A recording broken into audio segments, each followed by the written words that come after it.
Hi, this is Chuck Braverman, and this is another episode of Westdoc Online.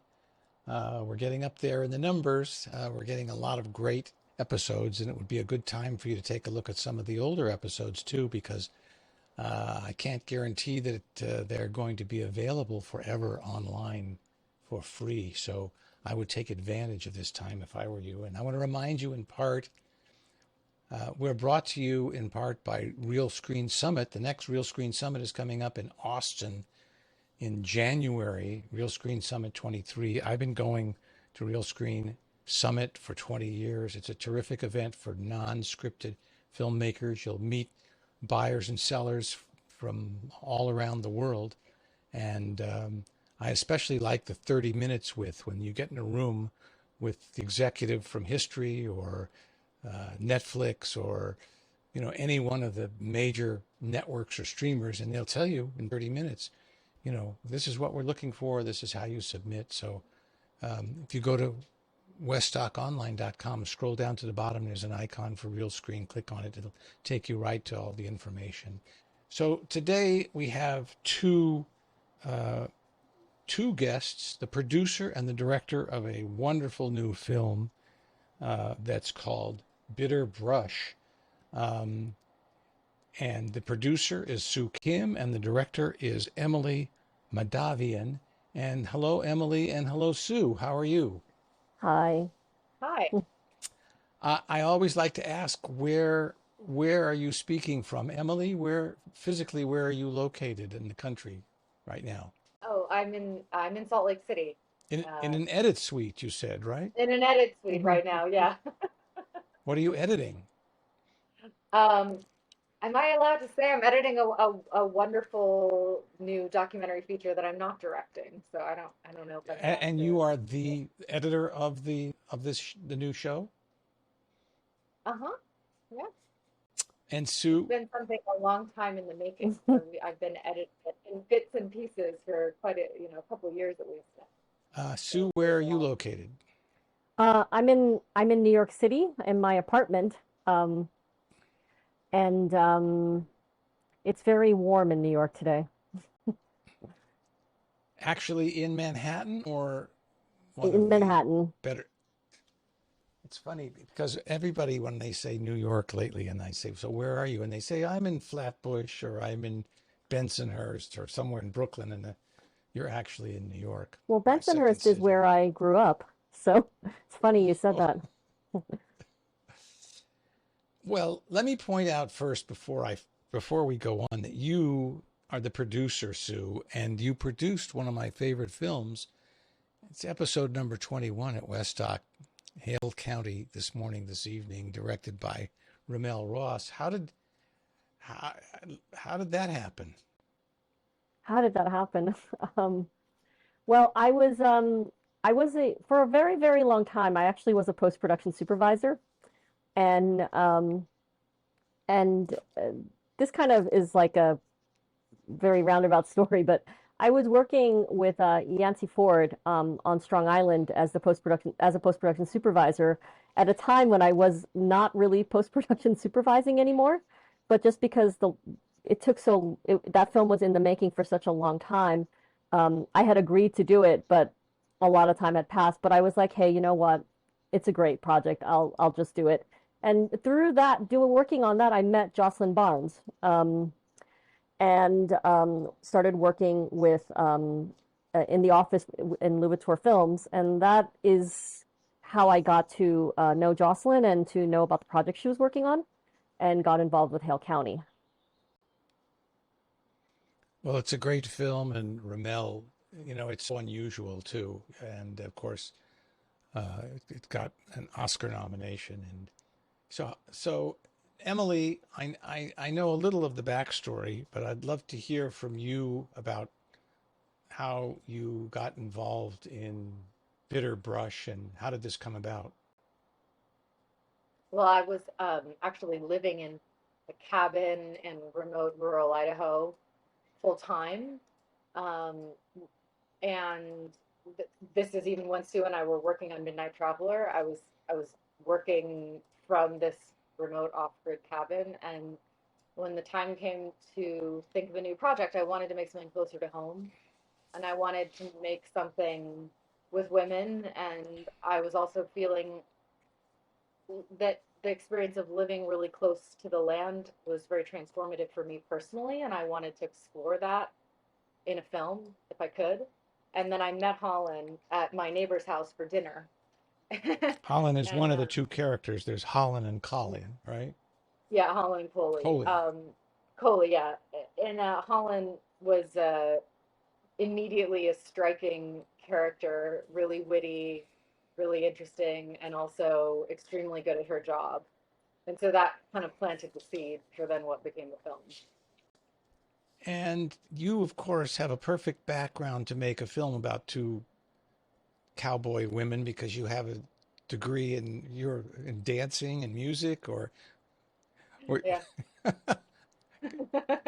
but you live in that I area. mean, I Well, think that wasn't sarcasm, right? me sarcastic? No, I think actually the truth is I think that's part of the beauty of documentaries, in that good documentary filmmakers, in my opinion, are curious people about a lot of different things. And Yeah. that's part of Hmm. why I enjoy producing this series about documentary filmmakers, because I get to meet and talk and have these conversations with fascinating people who are also curious about everything. Um, Yeah. so this film is about female friendship in a what I guess certainly is a male dominated world. And it's kind of a surprise to see. I shouldn't say surprise. That's probably offensive now to say in these days, right? But you don't expect to see two women out in the boonies, out of cell range, out of the city, out of touch, you know, wrangling steers, right?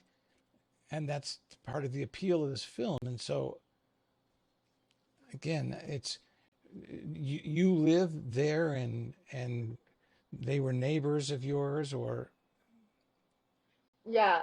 Um, so at the very, very beginning of the film, when we see them loading up to go out to the cabin, the place that they're loading up from was about a mile from where I lived, which meant they were practically my next door neighbors in rural Idaho distances. A mile is very close.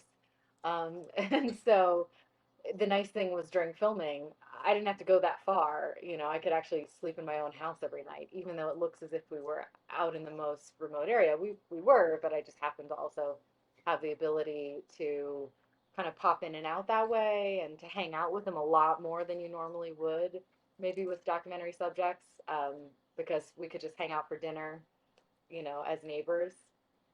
did they ever come over to your house and sit down and have wine Yeah, and yeah, yeah. and turn on Netflix and and and be in, or were they stuck in that cabin? I mean, Oh, you mean when they're out at the cabin? No, they never came over to my house then. But before we started filming, we like had a barbecue outside at my house and drank beer and hang out and, kind of just got to know each other as people. and Sue, how did you get involved in this project? Um, well, Emily and I had worked on Midnight Traveler together, and I I think at some point Emily had sent me an article, um, and about like women who were women in the West, and I found it fascinating. And I think it was also around that time she had met Coley, right?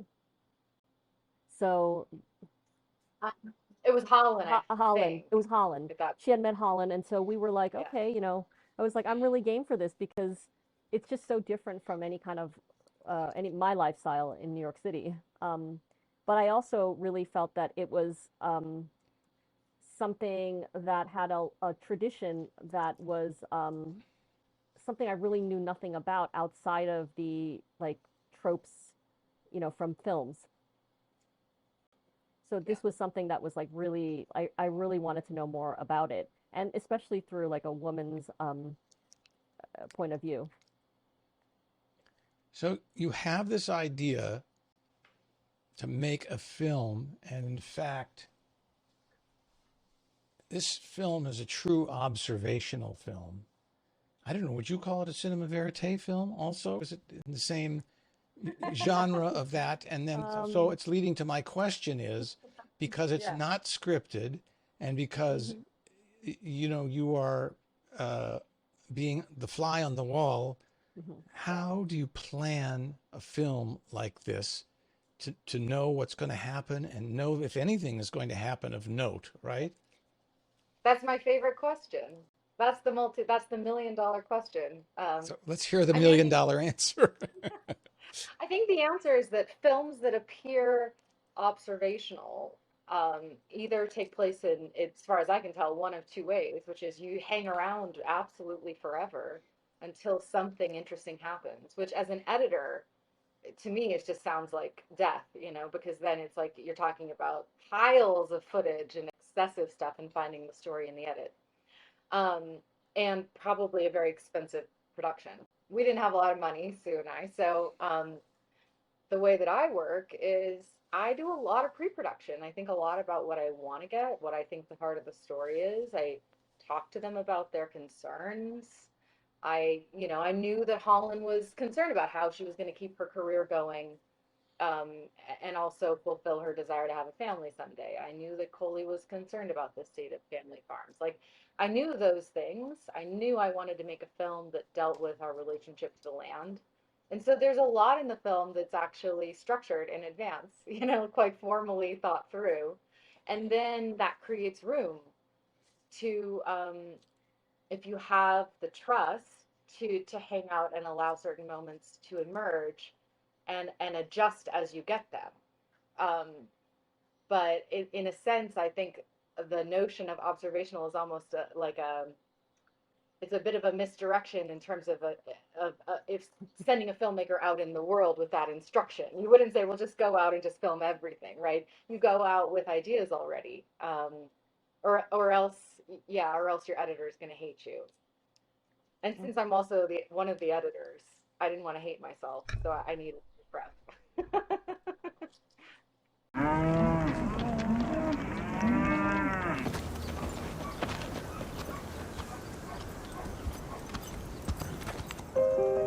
That's like where I think we'll find the cows. Yeah, I think that's a good plan. I like it. Yeah, hopefully the cows like it.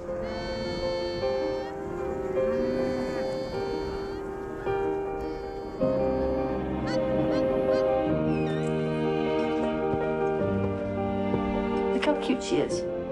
She's a savage beast. She's going to be.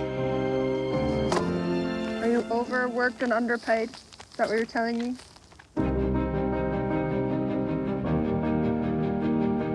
I love this work. I love this lifestyle, and maybe I'll just be so good at it I'll become a millionaire and could buy my own ranch. I'd like to at least say that I have some cows, Yeah.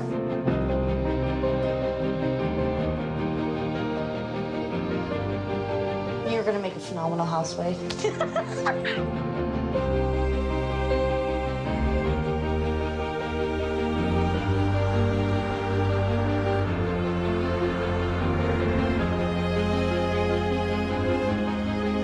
Almost to the top. You'll like the top. You get to go down. The past 6 years of just getting to this point. Has it been 6 years? I don't know, Facebook tells me all the time, but damned if I can remember. You know, I'm watching your film and it's just hypnotic in many ways. And either of you can answer this, but obviously, I like in these conversations to talk about some of the geeky stuff, the camera used and everything else. But there is a shot when winter comes, and it is a feature film, $100 million shot that, and one of the ladies is riding along and the snow is falling and it's got to be, 10 below zero, whatever. And there is a dolly shot next to her, which is, how long did it take you to set up the tracks and the rails and the 40-foot trucks just out of frame to get that shot? Oh man, Coley would be Coley would be so happy to hear this question, right, Sue? That dolly is it has got two names. One is Derek Howard, who is an amazing DP, and the other is Coley's horse. And so that's that we were shooting from horseback. How was he do? Did he have a gimbal that he was holding? And it was Yeah, a A small, gimbal. lightweight gimbal. Yeah. And what camera did he have? A little, it was the Sony A7S III on a gimbal, and then because Coley's horse was a really good horse that wasn't going to run off and suddenly try to herd the cows, he was able to put down the reins to pull focus as he needed to. it's And a he had a shot. monitor. It's a stunning, shocking. I hope I have it in the clips that I can run it and put it in here. And Yeah. and Emily, Donald, if you're listening, I haven't been able to look at the clips yet, but if I'm sure you know which shot I'm talking about. Um, yeah, There's so also a tiny bit of VFX in there, but just a slight. Yeah, we don't Yeah. mention that to help it stabilize, Yeah. oh, I thought for a minute you were going to say that wasn't a real person or a real horse and a real background. No, it It's wasn't. all CGI, It right? was And you weren't on actually green out there. screen. So there's another twist. There's another surprise in this film. I hope you don't mind me talking about, yeah, it's uh, fine. which is when one of the two women discovers or announces that she is pregnant, and as it turns out, um, Emily, you were pregnant also while in the making of this film before she Yeah. was. So that must have made it a lot easier for you to jump around on horseback, climbing up Oh and down yeah. the mountains, right? Yeah, I mean, when you're 7 or 8 months pregnant, I mean, I'm not actually not being facetious. Comparatively, you're like, I can do everything. I'm feeling fine. This is no problem. So for me, the filming in the first half of the film when I was pregnant, I was still kind of like blithely like I lived up there. I was used to the elevation. I used to be a dancer, so I was like I was fine with hiking around and doing stuff. And it didn't occur to me that I shouldn't be.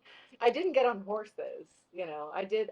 I didn't do that because I knew that wouldn't be doctor's orders while that pregnant. But we were running all over the mountains, and it would turned out to be a really great point of connection with Holland because I didn't want to quit working just because I was having a kid, and then of course after you have the kid, you realize what a hard road you've set yourself to keep working and be raising this tiny person. And Holland faces that same challenge, these hard decisions. How is Holland doing now with her? She has a little girl, right? She has a little girl and she's pregnant with another kid. So And she's have having you a started making the sequel yet to Bitterbrush? no. We'll have to wait for the little girl to grow up. She got on a horse, I think, like Holland had her on her chest, hopped on a horse with her strapped to her chest at about 4 or 6 weeks old, just like she rides already and she's 2.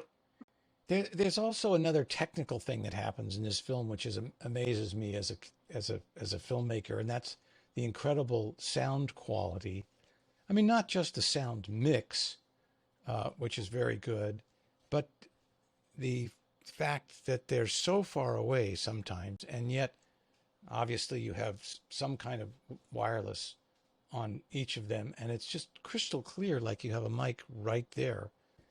What was going on there that in pre-production? How was that planned, or do you want to put in a plug for whatever kind of wireless transmitters We and have to put in a plug for Dan Yeah. Timmons, Sue. Yeah, we do. No, actually, this is when it's like quite handy that I was a post-production supervisor for a long time. Is that eh, we one of the things I really frown upon is poor sound in documentary production because I think that actually is much more distracting than poor picture quality.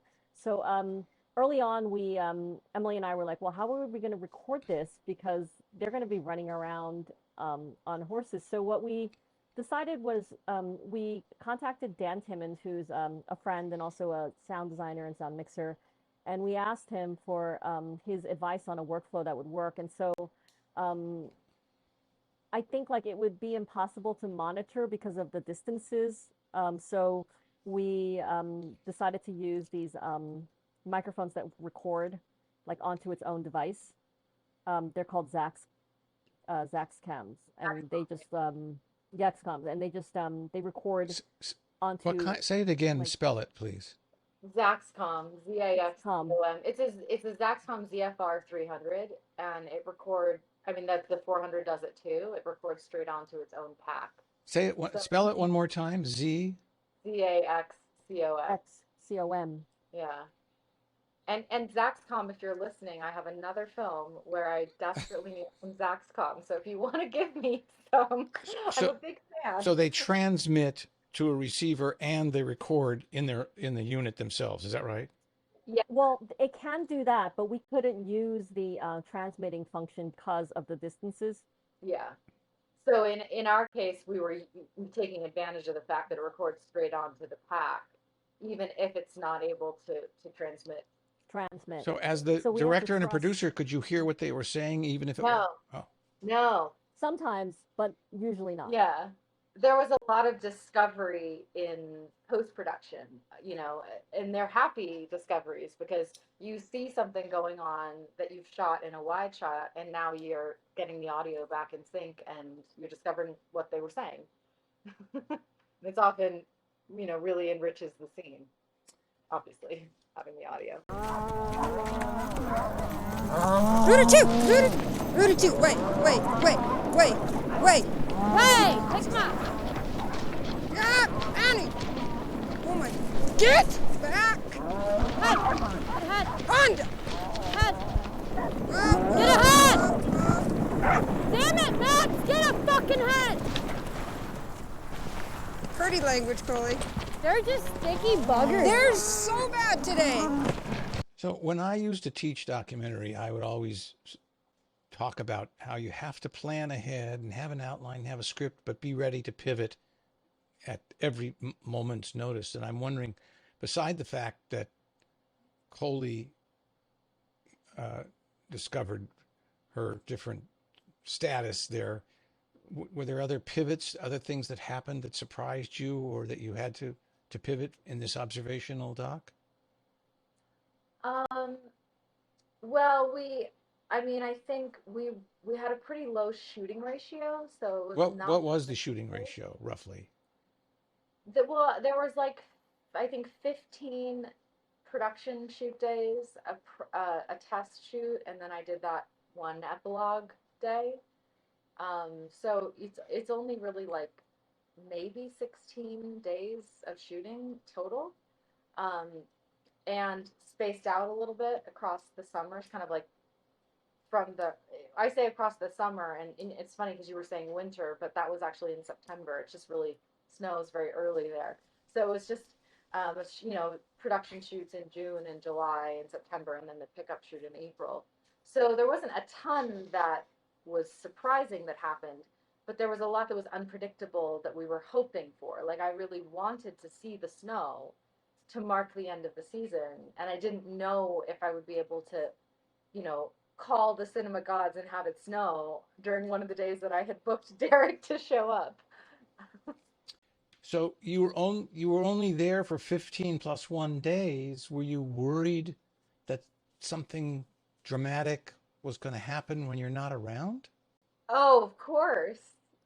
All the time. Of course. I mean, that's like the nightmare of this type of a film. Well, did you think about here are some GoPros? Will you shoot some stuff while we're not there? Or, I mean, it's funny because I just watched a whole series that was shot by the subjects, Yeah. Well, I mean, I think I thought about ways of maybe like using GoPros to mount to the horses or things like that because I was trying to think of alternate perspectives we could get. I think I was like solidly not in the headspace of wanting to do something shot by the subjects because I edited Midnight Traveler, and so want to I just didn't want to make that kind of a film. I wanted to make something that was kind of like, high cinema, and I didn't have to deal with, non-professional camera operating. Um, so, I talked to them about like, well, what if I did this? And it was clear immediately that that wouldn't make sense for their work either because they're so busy and they're just getting their days in, and it would have been too much to ask as well. I mean, beside rustling 500 head of cattle, you didn't. Yeah, Here's a. 500 pairs, No. 500 pairs. So that's 1,000 plus, Well, actually. I Yeah. noticed that note, and I was going to ask you about that. That's a heck of a lot of cattle. Um, Yeah. so the other thing I want to talk about is editing a little bit. I noticed in the notes you said that you made a full cut, and then you brought in a feature scripted type editor in Curtis Clayton. Is Mhm. that, did I misread that, or is that right? That's right.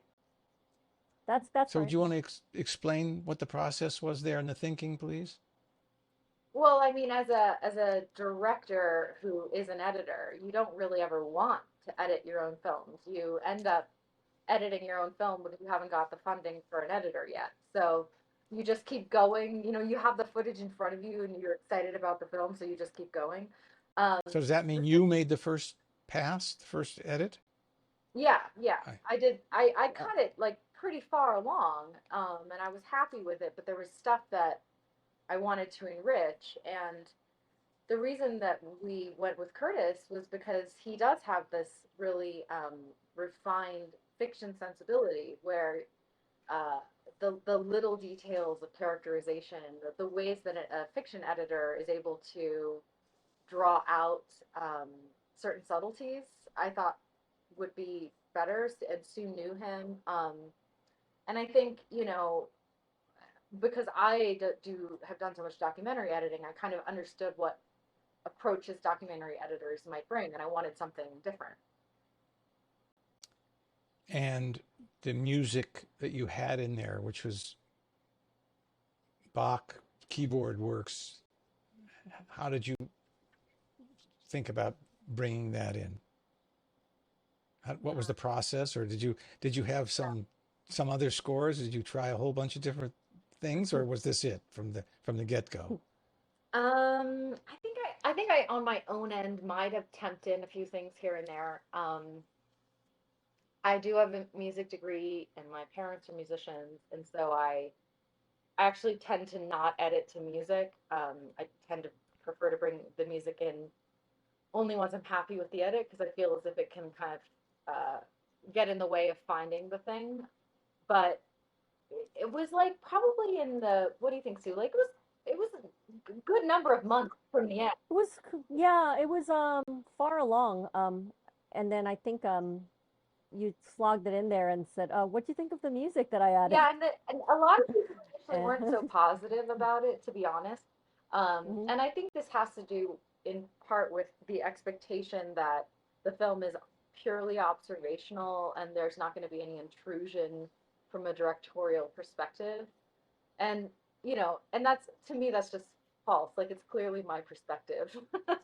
Like, I made the decisions about how the film would be constructed and filmed, and I wanted to frame Holland and Coley with something that suggested the way I saw them, which is to say, a great deal of dignity, something that has a kind of a rich spiritual connotation, something that's like formal, highly expert, and and so for me that's Bach, and I still stand by this choice, even though I know it's always a controversial one. But it's in part because I don't want them to be kind of framed into this like cutesy cowgirl thing. Like, they're extremely good at what they do. They're experts, and there's a real richness and depth to them, and a real dignity to them. And I thought, well, if I put like slide guitar in here, that's all just out the window. Switching subjects slightly, but I'm curious about the mechanics of how the financing took place. Magnolia is distributing this, and you had Cinetic involved, and where did the money come from, and how did you how did you how did you make this happen, and who made this happen? Um, well, I think initially what happened was that uh, Emelie and I were planning this, and we're like, well, we need to sort of get in there, otherwise this is just not going to happen because the season was about to start. And so we put in an application with the Catapult Film Fund, which provides support for uh, pre-production and for research and development. And so we talked to them, and they gave us the first funding, and we paid for the first, you know, the first shoot that we were, and at that point, I think like we had some idea of what we were going to shoot, but it was also like um, kind of like a test run as well, in addition to like actual production. But it was that shoot that sort of showed us that there was something there to like keep going. And then we um, we also we kept the cost low so we can just kind of work with some degree of freedom in the beginning. And then when we had that cut that you spoke about, we started to apply for markets, apply for additional funding, and also and that's around that time when Concord. um, And Concordia came on board, and so did Wavelength, and it was really like this amazing opportunity. And then once we also finished the film in the height of like the Yeah. pandemic, which was also like not so easy. Like we were doing post-production and it's like that you couldn't travel, and Emelie had like we were trying to figure out a workflow to Yeah. make it work. I mean, I think Um, that the fact that Dan had done the sound design and mix on Midnight Traveler, and I trusted him, and he had also come out for one of the shoots and seen the place and done location sound recordings. I felt comfortable with the remote workflow, but I was actually never in the room during the mix. Like I just set up studio monitors at home and listened and sent notes, which really only worked because I think we had trust as a team and we had like shorthand and What was the mhm. platform, do you know, that was used so that you were able to hear what was going on in the mix? well, initially they were sending outputs at set times and it was just big files and I would listen to them. Um, I don't remember. There was a couple days where Source Connect, Source yeah, Connect. It's yeah. where they Harbor connected me remotely. Can you tell me approximately, either of you, what the finished budget was of the film? Do we have an official public finished Um, budget too? um, Very low. I mean, uh, if you very don't want low. to, that's fine. But if you want to I mean, say a I guess ballpark, what's very low? well under 500,000. So under Yeah. under 500,000.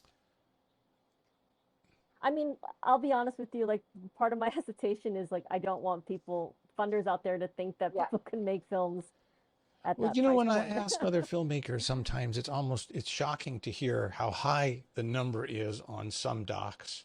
Hmm. Yeah. And it's like, Well, I mean, to be clear, like 16 shoot days, and I think of those, only 10 with a DP. The entire winter shoot was just me and Derek, and there were days that were just me.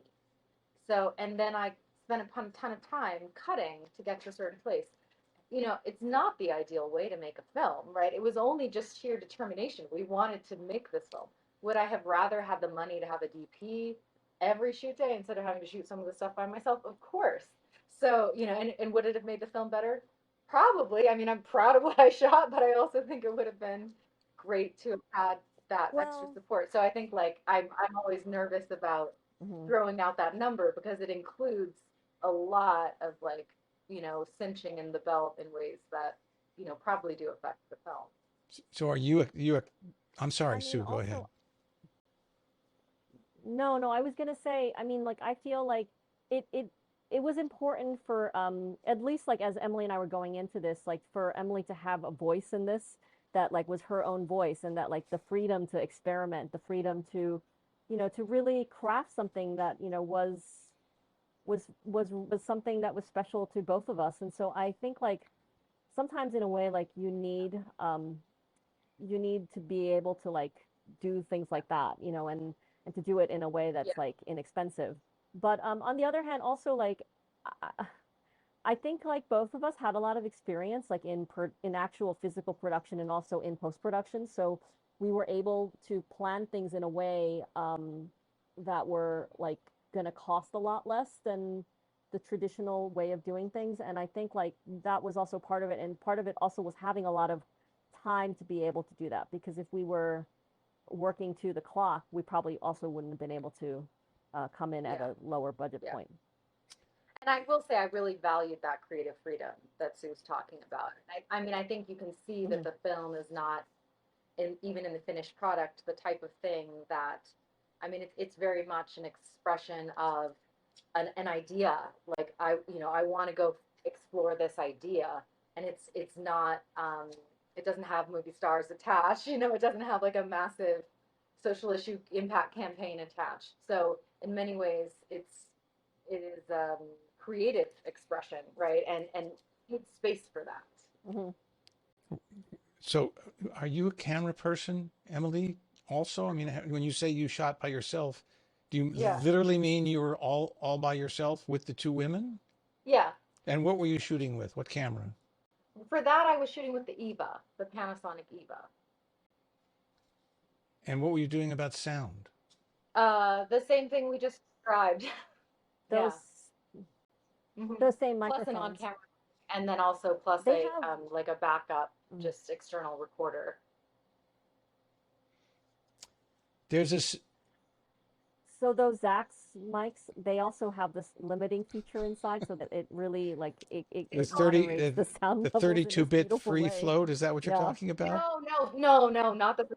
No, we're not No, going to. no. It's called Neverclip, No. and it's not the 32-bit pre-float. It's much better. Again, Zax, if you're listening, I would really, really like some Zaxes. No, but I mean, it actually, I will say, it's part of what allows me to then be in that position to go shoot by myself, is that the sound is, you know, I'm not having to monitor. So I'm just focused on the image and focused on directing. Ironically, I went out shooting the day one on a potential doc yesterday by myself with a camera. Hey. But it had Hey, been there you go. it's been, I don't know, 6 months since I shot anything, and it was like the first half of the thing is struggling to remember.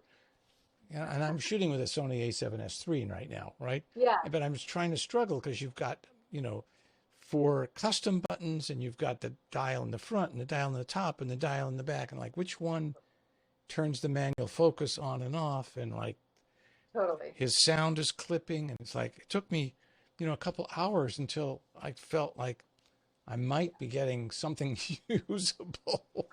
I'm prepping a shoot now where, again, just because of constraints, in this case, logistical constraints, I have to shoot the whole thing alone. And for me, it's like I got to take like a week or two to just hang out with the cameras and get the muscle memory. Right. It's It's like almost like dance, to know how the focus pull feels, and and I need all of that bonding time with the very specific gear that you're going out with. So it is hard if you're a director who is able to shoot, but you're not like working as a DP for other people in between. You pick up a camera right. every 2 or 3 years, and you have to like take time to reorient yourself.